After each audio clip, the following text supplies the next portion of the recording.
founder of another startup in the Bay Area called Speckit.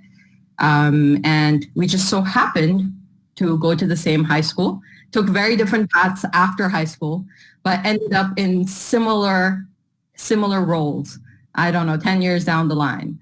So I am very excited to chat with Wardah because she is one of the most talented, accomplished, straight shooting people I know. And I have massive respect for her. And I'm also really excited on a selfish level to be sitting in the hard talk position and being able to ask her questions. So, Wardah, tell us, let's kick it off. How about you set the stage? Tell me a little bit about yourself and Overjet, just to kick it off so we understand where you're at right now. Yeah, so my background is pretty traditional to start off with. Went to undergrad in GIK, then directly after finishing, came to MIT for my master's and PhD, graduated, stayed on longer for a postdoc, and then was interested in startups. So was doing startups was involved in many startups during my PhD as well, and then did worked at a startup called QBio. We were based in Boston and San Francisco, so went back and forth a little, and then decided to quit and start my own startup. So started Overjet about a little more than 2 years ago now, primarily looking at the healthcare space and in healthcare looking at dentistry and basically seeing how technology can help dentistry become more more quantitative and provide better care. So at Overjet, we analyze dental clinical data to determine what treatments are necessary. And with that, we are able to help provide better care. So we're working with some of the largest dental insurance companies now and large dental groups and providing them with an ability to automate some of their processes as well as analyze their data. Fascinating. I won't pretend I got all of that, but I get the gist. So, Wardah, did you have an interest in dentistry? Oftentimes when people are starting startups, everyone's like, how did you come up with that idea? How did you decide to go with that idea? So tell me, what was your inspiration? Was it sitting in a dental chair or what? What was the So for me, it's always been about doing something which has impact. So prior to this, I wasn't doing biomedical imaging, but before that I was doing clean energy. So I have shifted in at least the application space a few times. But for me, there has been a common thread between everything I've done, and that has been, okay, how much impact can I have? And for me, dentistry was one where I thought I could have an impact, and I had felt the problem. So, I went to a dentist in Boston after, so I changed my dentist. And after going to the new dentist, they basically presented, I think, 7 or 8 things that I needed to get done. First, I didn't want to, of course, spend all that money, but also I didn't want to get like 7 or 8 procedures done with having taken good care of my oral health. So that got me interested and seeing, why that was the case. Was it even true? And I realized that it wasn't true. So it was a complete overdiagnosis that was happening. And I started reading, learned how to read radiographs, started reading radiographs and then getting other people's opinions on the data. And I realized that especially, not all problems technology can solve, but here technology could help solve standardized care across practices. So whether you're going to the most expensive area or you're in the middle of nowhere, you can get the best care. So that's what actually brought me to dentistry. So had no experience in dentistry before, knew hardly any dentists. I would not even, make the, I don't think I was knowledgeable about the field, but got to understand it pretty quickly. Very interesting. I've had run-ins with dentistry, but typically they involve me running in the opposite direction. So kudos to you for taking a negative and turning it into a positive. What was I going to say? So tell us, Wardah, how did you pick the people you started the company with? Like, because what I've learned is, as the person persons you start the company with are as important as your life partner in terms of the success of the company. So how did you go about finding and deciding on that? So I think one thing good that somebody told me early on was, if you're starting a company, whoever you're starting it with, it's up to you to make it work. So for me, I think that decreased a little pressure on, I think a lot of startups fail because they start with someone, that person doesn't want to do that anymore or something like that, and the company does not work out.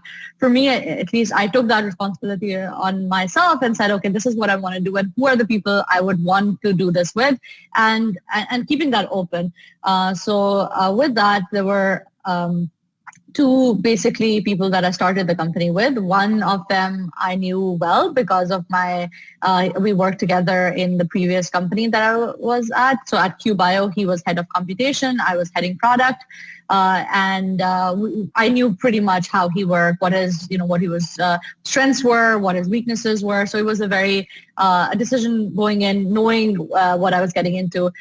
With the third co-founder, he was a dentist. The common thing was that we went to MIT together. So at least there was some thread that was holding us together. But for me, I hadn't worked with him in the past, etc.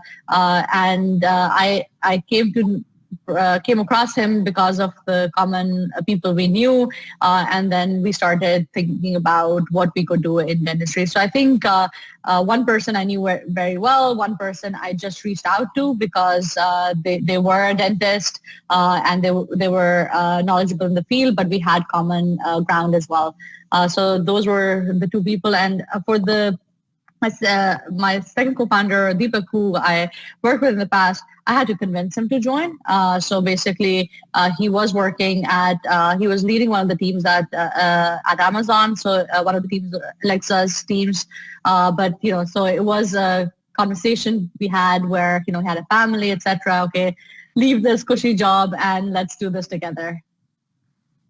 That sounds like a tough sell. So tell me, did you pick these two gentlemen to complement your skill set, or how do you think about complementary skill sets versus having things in common when you're picking a founder? For me, and love to know what you think as well. Like for me, it was I had learned from experience. So I had worked, in one of the startups in school. We were two people starting it, and we had exactly the same skill set. And with that, dividing the roles, etc., is very hard. And you thinking you can do the other person's role much better. But at least in this, for me, that was very important. And we had very different skill sets as well as what we could add to the company. And we defined roles very early on. So it wasn't like we all do everything and now we're deciding on who's going to take which role. We decided with the roles and everybody went on and did those roles. And we actually made this fact as well as whatever that person is responsible for, they're the final decision maker as well. So it wasn't, us basically saying, I can do this better or, making the decisions for somebody else. Did you actually do a founder's agreement? Did you sit down? We did a founder's agreement. I don't think it worked. We did too. A lot of people said we don't need to. I had a lot of people being like, you're going to create a lot of friction, but I'm so glad we did. Yeah, we did a founder's agreement. I don't know if we ever looked at it afterwards. So I don't know. But it was there for us to go. It's basically taking it seriously. All right. This is what we're going to do. This is how we're going to divide things up. This is how we resolve conflict. This is our safe word for when something is really important to us and there's a disagreement, all those things. Yeah. So for you as well, it was complementary, right? Definitely. Because Mel, it's the selling part of the business and the marketing skill set that you need for B2B is so different. My co-founder is a networking queen. She is phenomenal at that whole aspect of sales, marketing, and now she's taking success as well. And neither do I have the personality nor the interest in that side of the business. And so I am very grateful to her. And similarly, it's very hard for an extrovert to be working 2 time zones like I do. We're thankfully very complementary and we enjoy that aspect of each other. So, and this is a tricky one, not a tricky one really, but this is one that we've talked about before. When do you know when to raise money? Like, because a startup is only an idea until you start having money that's either put in by investors or customers or something else. That's when, things get real. So when did you know that you needed to raise money? So I think for us, and I think probably was similar with you, we took angel money pretty early on. So it wasn't that we waited to take money. Basically, the first dentist I actually talked to, he used to be a professor at Harvard before and ran a few successful practices in Boston. The first conversation I had, I left the conversation with him saying that he wants to invest. So I think there was, and we didn't have an idea of what we were doing at that time. So this was just us talking about like what was wrong with the industry and us agreeing on the problem. So I think the first thing is like defining the problem you're solving. Would I say it was early or late? I think with VC money, you have to be very careful of when you raise it. I think angels, especially people who are trusting in you, they're trusting in, the problem set, and you can pivot, etc. within that problem set. So I think that's the easier part. I would say, taking your time to raise, just because, till you have a solution that you're trying to create, because then it puts a lot of pressure on you as well. So I think everybody is in a different state as well, financially. So I don't think there's one answer in terms of which people should look at, but I think looking at your circumstances, if you need additional, you have a family, etc., that you need to support, then probably raising money sooner would be helpful. If you can delay it, taking that time, not putting too much pressure on yourself, and trying to find what you really care about. For me, that has been something that is important. Faizan, yes, we have started. I hope everyone else can hear us. Just quick gut check here. If someone can speak up and confirm that. All right. Thank you, Hamza. Thanks, Arsalan. So Bernie actually went to grade school with me and college with Wardah. Nice to see some familiar faces. Okay. So Wardah, all right, I get it. So of course, angel investment is more about what your personal financial situation is, how far, how long you can go without, a sustainable income, all that. But what about the big VC money question? How would you answer that? When did you know there was time to raise that kind of money? And I remember you encouraged me to raise that as well. So tell me. I think for me it was when we realized, when we figured out what we were doing. So when we had a solution, and I think we raised very early. We didn't have a product. We didn't have real customers, but we knew that the problem was real. The solution that we wanted would work out. At least we had, because you need to be in a point where you can convince somebody else. When you're talking about money itself, and we've taken, this is our second investment in that sense. It is still a seed round, but it was our second investment. We actually took our first VC money in 2019. So basically, when you know exactly what you're solving and you have that plan ready, but then there are different types of VCs as well. So the VC we raised with right now, I would say they're more, you need to have everything in place for that kind of money to come in, so that you don't burn it in the wrong in the wrong avenues. But for us, once you have, I would say at least one customer, I think that's, at least you can start. Before that, I would say it's too early and you need to figure out, who your customer is and what you're trying to sell. On that note, Fahad Mahbub just asked a great question, which is, what was your journey like to land your first customer and how long did that take? So this is where, so our first customer was the same dentist that I talked to, but our major big customer was actually an insurance company, and they serve 8 to 10 million people in the US. So that was our major customer. That took us, I would say, about a year. So insurance companies take some time, because you have to go from pilot to pre-production to production. There's a whole process involved. But for us, once you get into the pilot state, if you know that the product is very useful, you know that it's going to convert as well. So we were able to raise money before even our final conversion happened because these were large contracts and they were going very well. But we got a lot of practices very early on. One was the dentist I mentioned. That was the first person we actually got on board, and then there were others followed as well. But the larger contracts do take a lot of time, and I think that's a important thing if you're doing a B2B business. Knowing that if you're going after the multi-million contracts, it's going to take some time for that to close. And do you have that runway to make that happen? Definitely the same for us. We got smaller customers earlier on. Within 3-4 months, we had people willing to beta it for us, but then the actual larger customers took 6 months plus. So yeah, how did you get this insurance client? That's what I was wondering too. How do you land those game-changing customers? The ones that actually give investors faith or in your business model being valid. So I think for us, we actually hired somebody. So the first insurance company we actually pitched to their chief analytics officer. After the first conversation we had a lunch with him. He basically called us a few weeks later and said he wanted to join the company. So I think that gave us a lot of, at least positive reinforcement that we were onto something, but also credibility in the market saying, if he is joining, there must be something here. So I think that led us to really, push on trying to get these larger contracts. And for that, I think, he was a person who had done when digitization happened in dentistry. So x-rays were analog, they went digital.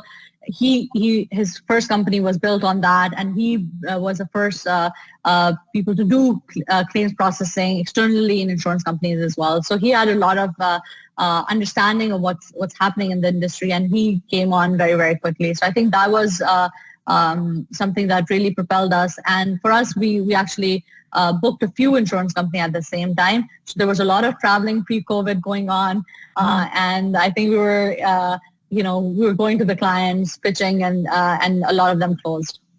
So the industry, having an industry expert essentially join, and so your role was really getting this person to believe in the vision and the problem. And once you did that, it kind of snowballed from there. Yes. What I'm hearing? Is that? We weren't trying to, right? So we were trying to sell him, say, hey, you want to use this in your company? And this is like 100 things that it could do for you, right? But then it's about narrowing okay, this is one thing we're doing. And then getting this person on board who had some of the connections already, et cetera, which increased the speed with which we could close. Fantastic. I mean, I think that's also a lesson that we've learned, that I've learned, frankly, from Melanie, my co-founder, which is that even if you, for every connection you have, for every person you meet, even if you don't end up getting what you thought you were going to get from that relationship or that conversation, there might be other opportunities that come up. So keeping your mind open to it and keeping your mind open to forming those relationships, I think is a good lesson. Like you were clearly putting yourself out there. So you miss 100% of the shots you don't take. And I think that's one of the biggest lessons that obviously you see here. Okay, so now I think we're getting a lot of questions around books and insurance client. Let's see. My next question was really going to be about product market fit, right? How did you know that what you had was working versus like being like, okay, I'm not sure if this is working and I need to throw in the towel? Because I know you'd had ideas before that, right? I know you had been playing with like different startup ideas, but how did you know this was the one that could push through and really truly had a market? So at least for me, going back with, I was looking at different areas that I wanted to focus on, and dentistry was something that I couldn't get out of my head. So then I narrowed it to dentistry and I said, okay, this is what I'm going to work on. And then I started looking at, okay, what are the biggest problems there? starting with what I had faced, which is variation of care across different practices. And if you actually look at it, we're still doing the same thing. We're looking at, standardizing the care across the practices. So we were solving the same problem, but we looked at it from different ways. First, we looked at it from the consumer point of view. And I think that was why we did it. So was because consumers have the biggest need and the biggest pain here. If you think about it, the bad care that is provided then affects patients. But the thing is, what we realized was patients are not very aware of their oral health as well. If I ask you how many teeth do you have, you probably don't even remember, how many were taken out. Do you have all your wisdom teeth? How many will be removed? So there's a lack of understanding of. Yeah. It's terrible as a child. Spoiled.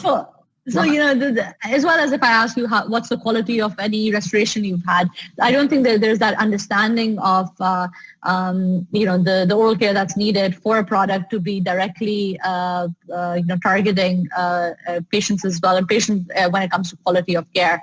So that's when we said, okay, now let's look at who else has a problem, and that's where in dental practices and then dental insurance companies were our second and third to look at. We didn't realize how big of a problem it was for dental insurance companies. We started looking at practices first, and then I think the first conversation we had with one of the insurance companies, and we basically asked this question: okay, what's your biggest problem? What do you want to do? And literally, it checked off one after the other. The thing that our technology could provide, and that happened, I would say, rarely. If I ask a practice this, they'll have other problems as well. Yes, this will come as one of their problems, but for dental insurance companies, it was like, the number 4 problems were directly what we were solving and could solve pretty well. So I think that was where we realized that, this was the market to go after, pretty aggressively. And I wouldn't say, we definitely know what product market fit is, but at least gave us a indication of that there's something here. The interest from the client. So tell me something, Wardah. So when you say insurance companies have some of these same problems, did you ever face an uphill battle as a small startup, assuming you had something of a product, not the full product, an idea of a product, or how far along was your actual product when you were able to actually land some of these customers? And I know you're smiling because we've all been in this case.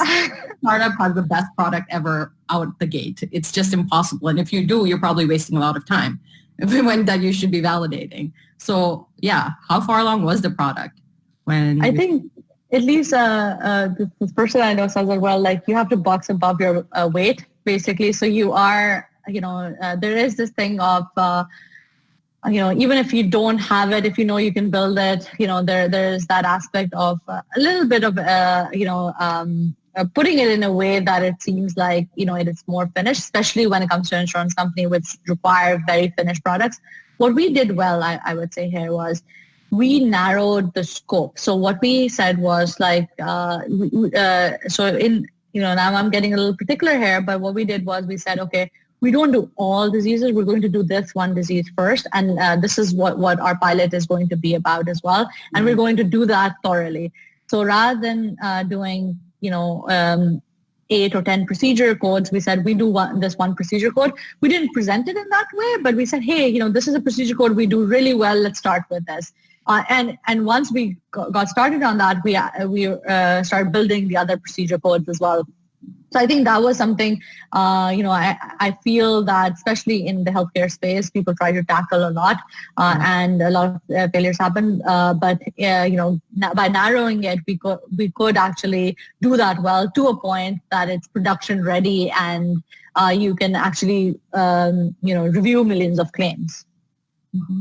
That's fantastic. And then what would you say, is there a psychological barrier to buying from a very young company? As a young company ourselves, selling to companies much larger than us, I know that we definitely have that barrier of trust, really more than anything else. How do we know you'll be around in 2 years? How do we know you'll be around in 5 years? What was that? Did that come up for you at all?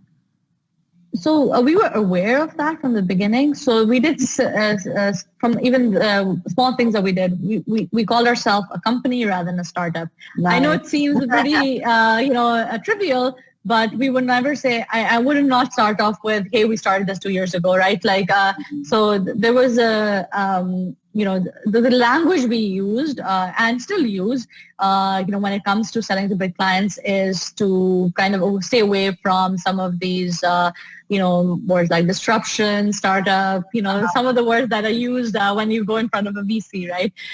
So I think that was number one. Number two was just credibility of people. I think, we had to build trust with the other side, and we had to build trust with at least one person in that company who would be our champion in that company. For us, that was usually the chief technical officer. And in our, we would, what we would do is we would set up long meetings. So we would do like a 2-hour, 3-hour meeting.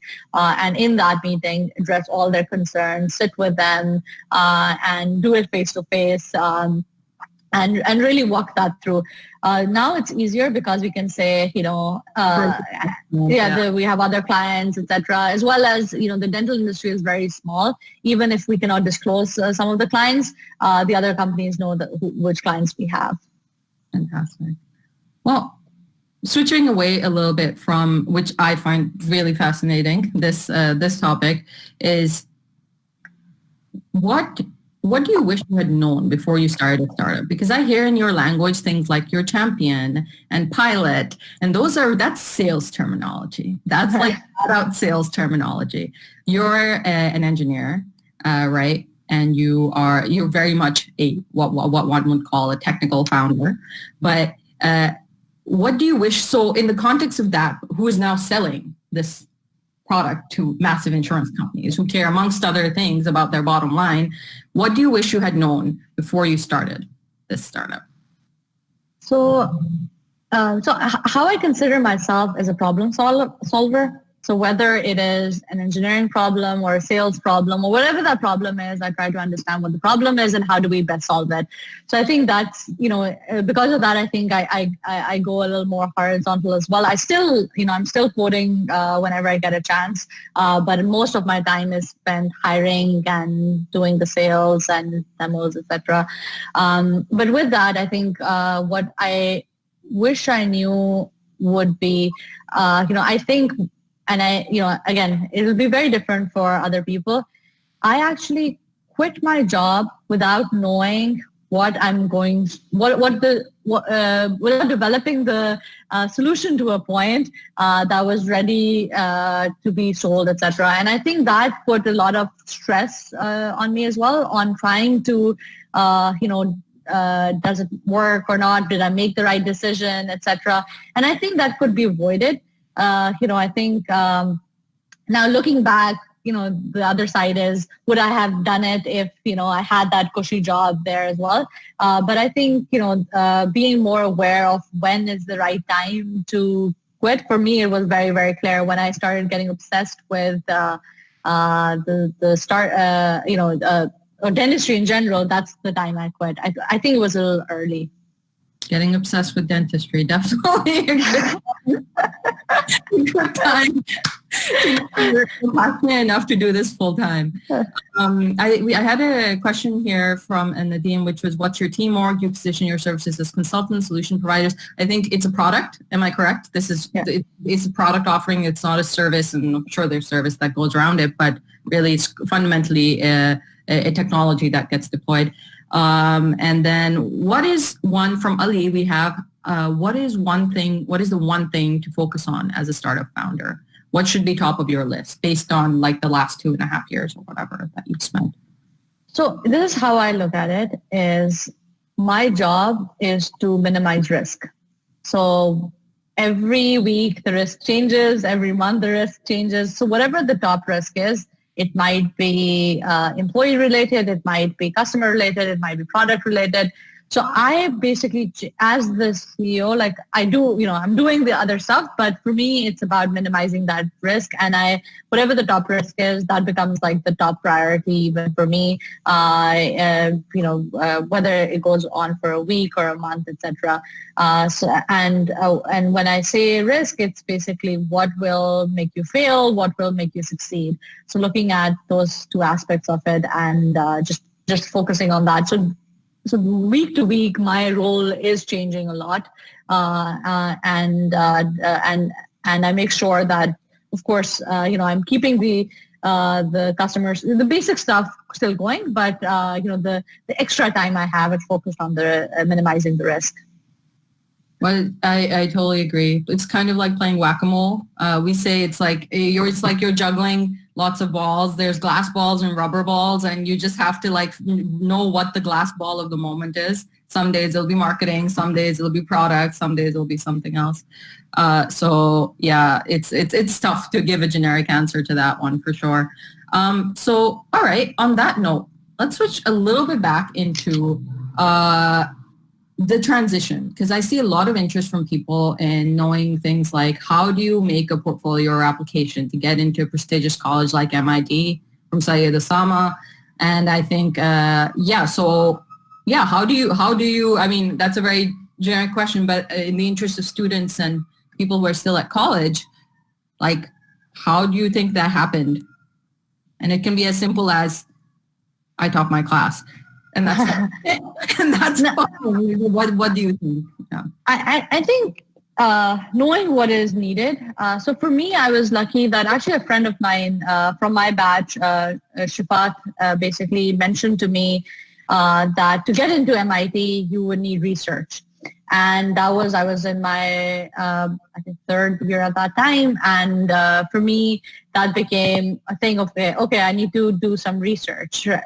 So I think especially now, it's become, the paths have become much clearer, but understanding, what is that you will need to get into college as well, if you're going for a research degree, getting the right statements, getting some references, and then getting your grades. So those are like the four, probably the important pieces, and making sure that you are getting those. For me, it came pretty much in the end. I wouldn't say I was like, when I started, I was looking and fulfilling these, but when I realized that I wanted to go to grad school, making sure that you have all the things that you will need to make that happen.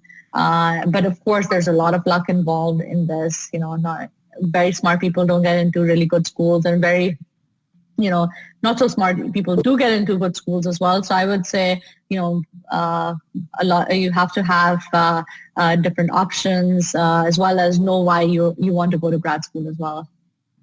So I heard research, references, grades, and make sure yeah. I'm sorry? Personal statement, which is your story, right? You have to have that story of, what you're trying to do in life. You know what, Wardah? That personal statement never really goes away. When you're applying for colleges, you think it's just fluff, right? But when you're starting a company, you realize every day is the personal statement. Every day people want to know why you started this company. What was the story? What is the problem? And that is what people really, truly, customers and partners, everyone gets aligned behind. It's interesting. No, I agree. Yeah. But you can change. I would again say, what I see a lot of people do is box themselves. Oh, I did this, that's why I need to do that, etc. And here it's basically, what do you really want to do? And, you can, change the story in different ways, and tell the story in different ways. We are multifaceted people and have many things going on, etc. But I think, more importantly, I think it's how quickly you can figure out what you want to do in life, whether it's the application you want to work in, the kind of career you want. And I think that's something that people should be looking at very, very thoroughly all the time and consciously, of what they really want to do and could do for the rest of their life. Things that I'm sure people struggle with. I was going to say, all right, so that's how you get prepped yourself for college applications and MIT. What would you say is one really interesting story you remember from GIK? I think that was from someone, coldandgreen@gmail.com. Very interesting email, Cold and Green. Thank you for that. Basically, what's the contrast? What was the difference between GIK and MIT that you saw, and which I think is very nice? And was it difficult on the basis of your nationality as a Pakistani to make that transition from GIK to MIT? Oh, that's interesting. So the first I would say would be the major difference I see is, so GIK is one of the best colleges in Pakistan. That means it's attracting some of the smartest people in Pakistan. The thing that I would say, that needs to improve there is knowing that and not making people feel that they're not smart enough. I think a lot of people, in the school, experience that. And I think that I would say a lot of people could have done a lot of things in their life, but with the environment, you were super smart and you couldn't make that happen. I think I was lucky there where I got good grades from the beginning. So, that propelled me in saying, okay, you're smart, etc. What I see at MIT, the difference is from the beginning, you're assumed to be smart, and, the expectations people have on you is very different. And it's about, making sure that achieve all that you can achieve in life as well, and propelling you to do that. I think those are the two differences, and I think that's where a cultural shift needs to happen, so that extremely smart people don't leave engineering careers as well as pure science, etc. Which they were actually really good at. And the other thing, what was the second question I think you asked? What was the difference in campus life and adjusting between GIK to MIT, I guess? Oh, the adjustment. I think I would say adjustment was easier. I think GIK was much tougher than being at MIT. Academically? Academically, it was tougher. There was a lot of pressure to do well as well. And, we were very few girls in the school, so we had to always be very, very, always making sure that we were doing things right. And I think there was a lot of, pressure in general in the environment. You have to, people do say there's great inflation, in schools like Harvard, MIT, etc. And that's true, right? So, and that was not the case in GIK. And for me, when coming to MIT, I think it was more, and that was also grad school, right? It's more relaxed in general, as well as I think, having more just women around you as well. I think that was a really good advantage too. So, and we were in a city in GIK here in the middle of nowhere as well. So I think it was, it was a good shift for me, and a positive one.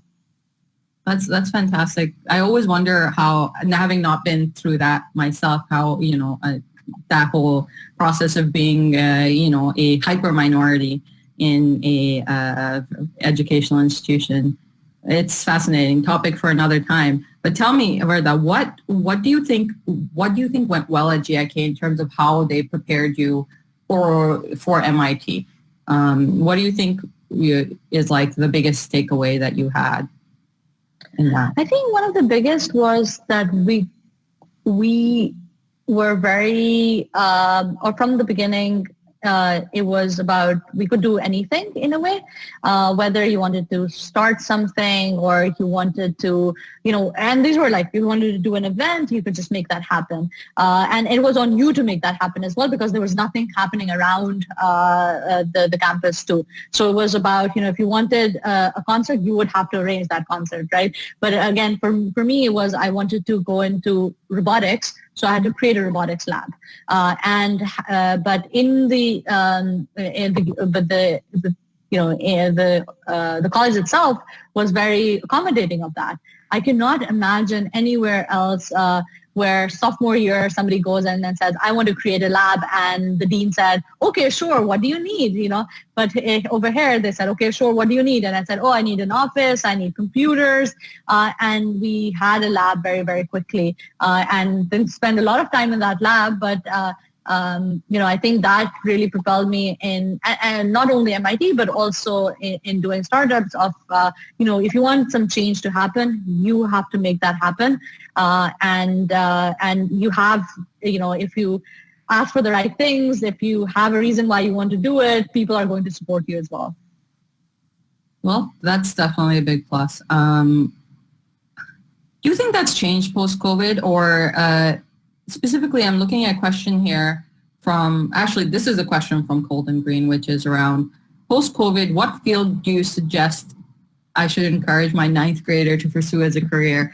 I know you don't have any children, so your expertise in this area might be limited, but what's your take on that?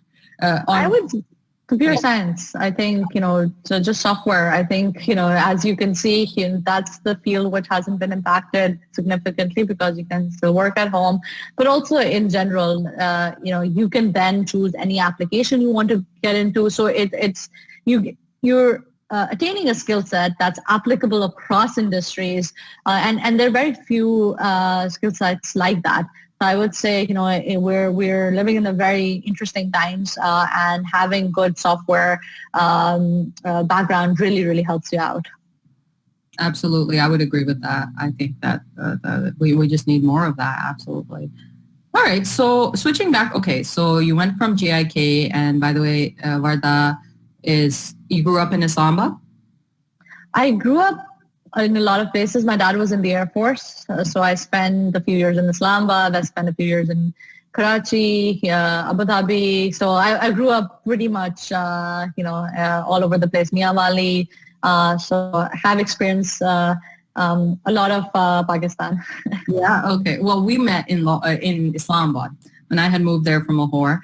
And then you went from Islamabad to JIK to then MIT. And what would you say has been your experience of being a woman in, and I know what you're going to say. So, but I'm going to ask it anyhow. What would you say has been your experience of being a woman in male-dominated both college and now in tech, where again it's another male-dominated field? So I think, and we went to this same high school as well. At least in high school, I didn't see the difference. So, I think, women were doing as well as guys were, if not better. And there was no such thing as like, guys are supposed to do this and girls are supposed to do that, etc. So I think, when I went to GIK, I think that was my first experience. And that also was after a few years. I don't think it was in the beginning. And then I started realizing, wait, I think the first thing was a batchmate of mine said, I can't join this group because you're leading it, but you joined this other group which I'm leading. So there was this like, this unrealistic expectation of, women cannot lead or cannot be in a particular role. I would say that was, an interesting experience, as well as I learned a lot in, the side of society I hadn't experienced that much before. And then came to MIT, and the same thing. There was no difference between at all in how girls were being perceived or guys were. It wasn't that we were, gender wasn't, or sex wasn't the issue at all. I never felt it. But when I left school again, that's where, I had experienced it. So I think for me, it's been sometimes, I've experienced it, sometimes not. And I think it has a lot to do with, the culture that's created around you, as well as the people that you're interacting with, etc. as well. But it does have, I have experienced it quite a few times. Well, very interesting. What can you say are the couple of things, and then we'll switch to some of these questions around the fundraising process, since clearly a lot of interest in that.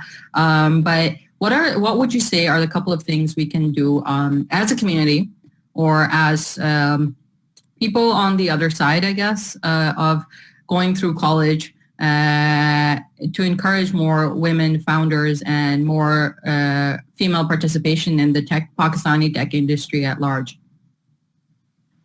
So I think one of the things which was very interesting to me was when I graduated, we had this something where people would get testimonials, something off of Facebook, right?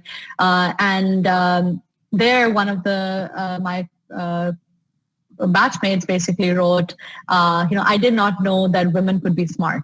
And I think there is that perception, at least in Pakistan, that needs to change. And, knowing that if you actually look at people who are, in school, etc., the smartest people out there have been women, but then there's this it's basically said that they're book smart but not street smart, where the guys are more street smart, and street smarts are more important than book smarts. And there are different ways that this the ego comes into play in this whole role. I think that is, I would say, number one, where where actually both parties, are smart enough, respecting that as a thing to start off with. And then there's a long way to go when it comes to, encouraging women, etc., in becoming founders. I think the belief of them being smart, the belief that they can actually do well in STEM degrees as well. I think that's very important. So the science, engineering degrees, technology degrees. And then I would say the last is making sure that there's no discrimination against a woman just because of them being a woman. And we do that in the company itself. We try not to look at the sex of the person unless the decision is being made.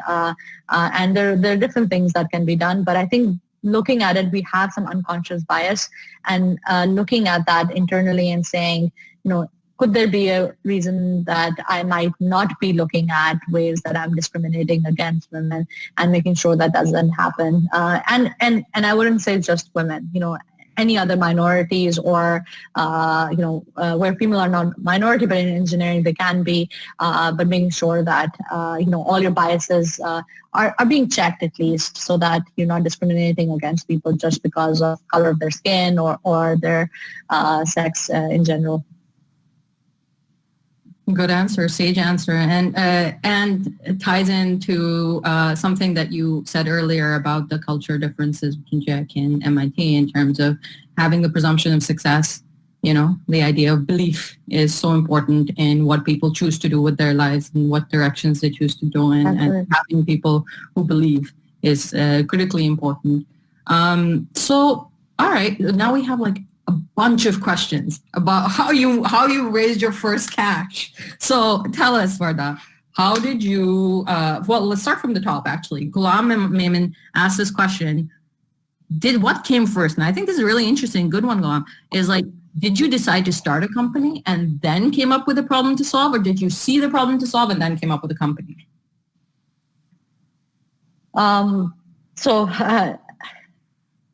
So as I kind of alluded to, I think I'm a problem solver.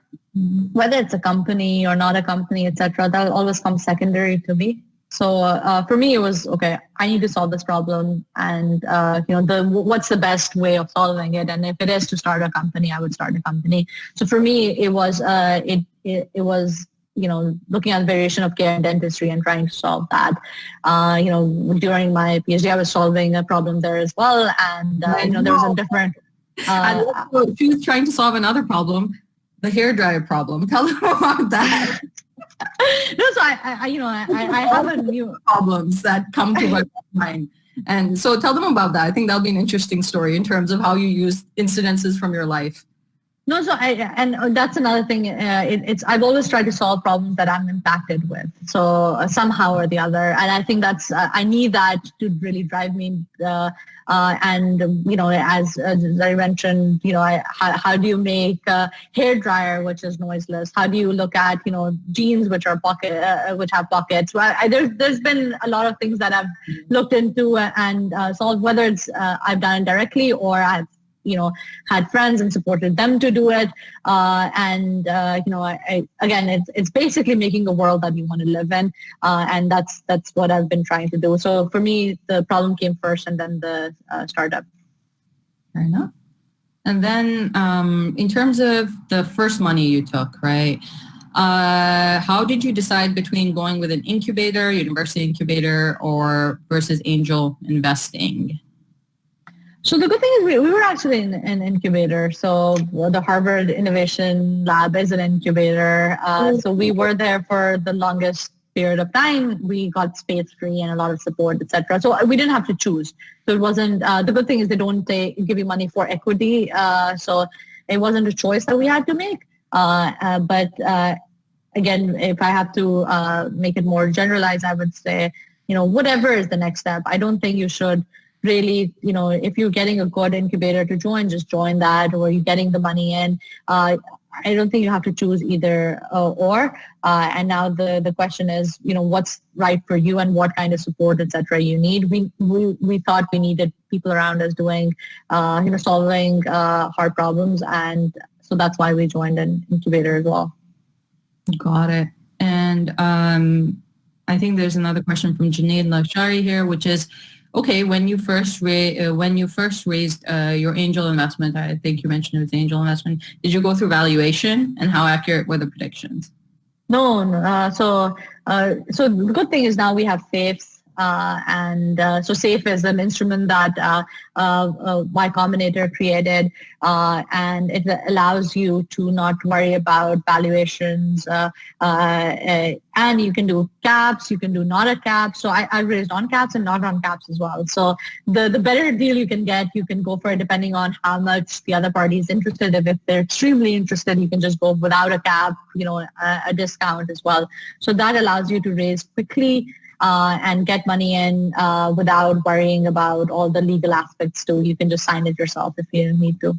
Now, I would just say in general, angel investing at that early stage of the company, if there's angel investors who expect you to have a fully fleshed model as like the first money, I would just stay away from that, because there's a lot of money out there, but that's overkill. We never had to do that for our early investors because we were too busy trying to actually prove out our business. And so that happens when you're taking VC money, like a seed round and then, a Series A and so on and so forth. But for angel investors, really, they're taking a bet on you and your ability to execute and the problem, right? So it's definitely a bet. Question from Osama, what was your PhD on? Is it related to Overjet? And then I'll switch to a couple of questions about Pakistan, which I think are super interesting. But yeah. So my PhD was on autonomous power systems, so it's not related to Overjet at all. It was basically in clean energy and making systems which can be designed on their own. So ad hoc systems that can work no matter what. So I was trying to solve the clean energy problem, and my Overjet is about dentistry. So the big change happened, but there was a time in between as well. I did a postdoc in biomedical sensing and worked at a biomedical imaging startup as well. So didn't go directly from a PhD to the startup too. Got it. Does your team have tech resources in Pakistan? Is the Pakistan connection still alive?